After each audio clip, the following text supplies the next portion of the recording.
Yeah. You want a hat? Her head is so perfect. Didn't even have to be squished very long, so. And then her sister had the ultimate. Here, come on this side, Dad. For whatever reason, she likes to turn that way. Major cone head. Hey. I can't believe how well you pushed. Because that first time you were like, okay, now he's happy. Let's try that. Let's get him, get you a. And then once you kind of just regrouped a little, oh my God, you're like the perfect push. So you regroup. You She had to push a little while though with the first one, so she got lots of nice practice. I was like, oh, okay, let's just get this. She's like, whatever it takes. I think the first one was that just I have to push really, and then when we sort of said, let's try it. Okay. Yeah.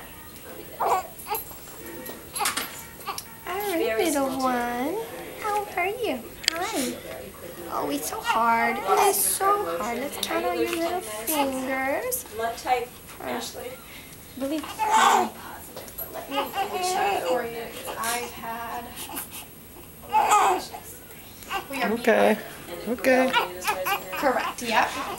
B5, rebellion, allergies now. Oh, do you want to? It's 1, 2, 3.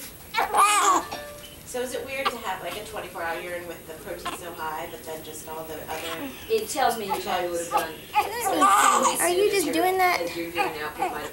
She has a tendency to turn this foot in, but I think it could just be positional to how she was sitting in there. Okay. We'll have the pediatrician look at it. Okay. It's nothing, not a big deal if it is a little. Okay. Hi. Hello. Oh, sticking to me. Yeah, there we go. Okay. Say, Dad, you're gonna stretch it out for us. I'm gonna wrap you up, and then you'll be a happier girl.